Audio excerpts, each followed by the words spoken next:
Goeiemôre en welkom by ons oordenking. Ons lees vanoggend Psalm 115 en dan lees ons Jesaja 33. Jesaja 33 vers 5. Ons is besig met 'n reeks oor vrees die Here. Psalm 115 vanaf vers 1. Nie aan ons nie, Here, nie aan ons nie, maar aan U naam kom die eer toe. Oor U troue liefde, oor U bestendigheid. Waarom sê die nasies, waar is hulle God dan? Ons God is in die hemel. Alles wat hom behaag, doen hy. Hulle afgode is silwer en goud, die werk van mense hande. Hulle het monde, maar kan nie praat nie, oë, maar kan nie sien nie. Hulle het ore, maar kan nie hoor nie, neuse, maar kan nie ruik nie. Hande, maar kan nie aanraak nie, voete, maar kan nie loop nie. Met hulle klere maak hulle geen geluid nie, met hulle kele. Hulle maskers sal net soos hulle word. Elkeen wat op hulle vertrou. Israel, vertrou op die Here. Hy is hulle hulp en hulle skild. Huis van Aaron, vertrou op die Here. Hy is hulle hulp en hulle skild. Julle wat vir die Here ontzag het, vertrou op die Here. Hy is hulle hulp en hulle skild. Die Here dink aan ons. Hy sal seën. Hy sal die huis van Israel seën. Hy sal die huis van Aaron seën. Hy sal hulle wat vir die Here ontzag het seën. Die kleintjies saam met die grootes. Mag die Here julle meer maak, julle en julle kinders. Mag julle geseën word deur die Here wat hemel en aarde gemaak het.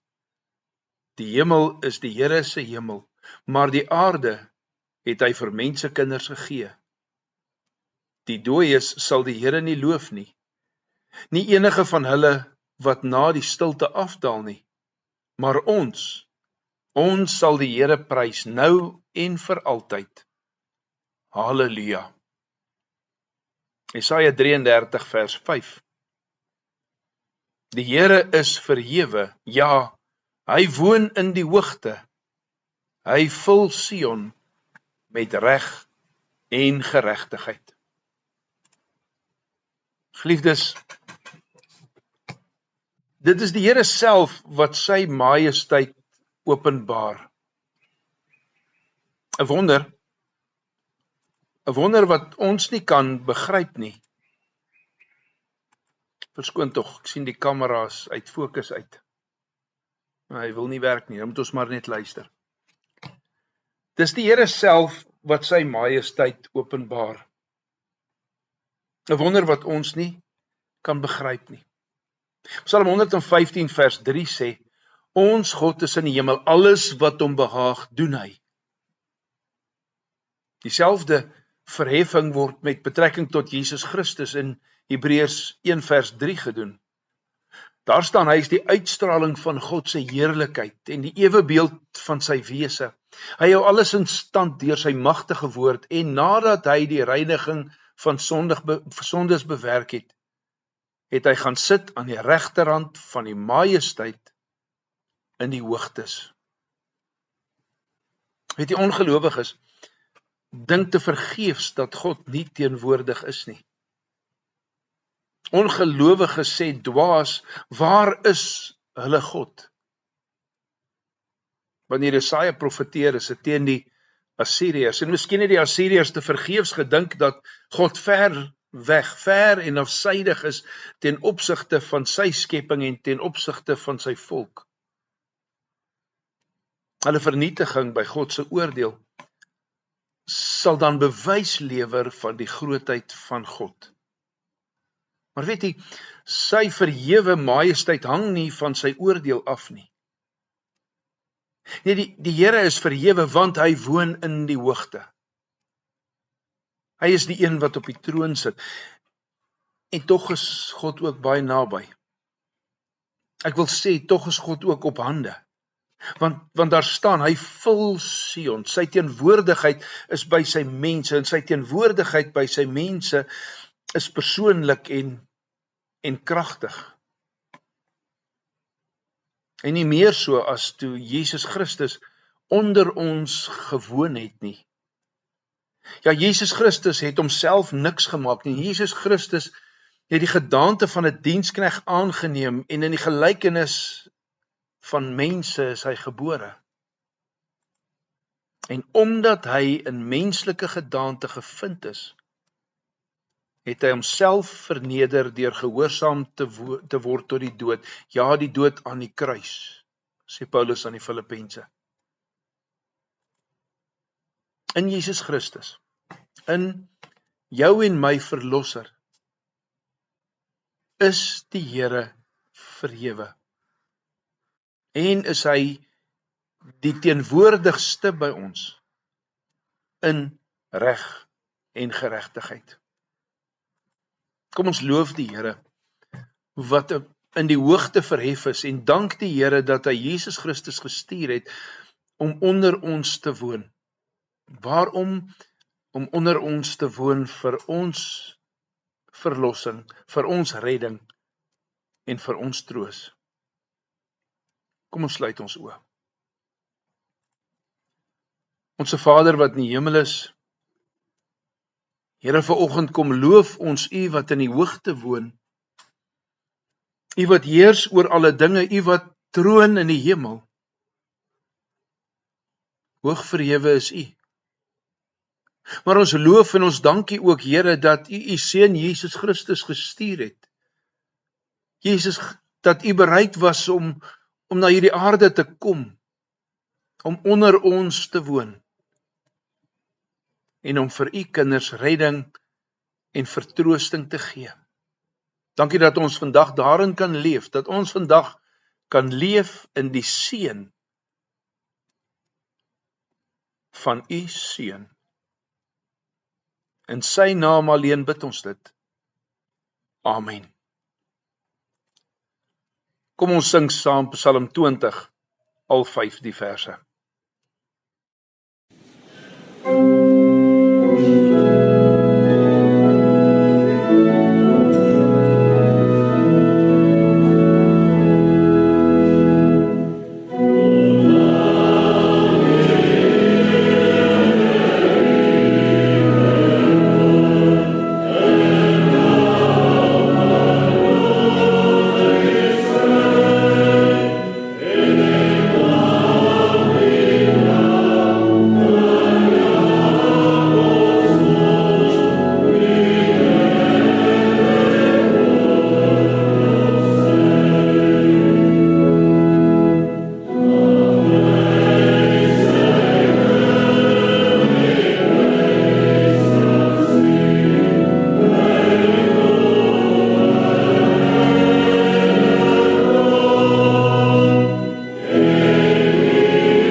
Vanmôreoggend lees ons saam Psalm 27, ons gaan lees vers 1 tot 14, en dan weer Jesaja 33 vers 5, en ons gaan by die laaste gedeelte stil staan. Dalk nou al vir Sondagoggend, die van julle wat wil voorberei, ons erediens vanoggend kom uit, of ons preek Sondagoggend kom uit Handelinge 7. Handelinge 7 vers 54 tot 60, dit is die geskiedenis waar Stefanus gestenig word. Handelinge 7 vers 54 tot 60 vir Sondagoggend. Elkeen van julle vandag geseënd wees in die wete ons Here heers. Tot 6:00 môreoggend. Totsiens.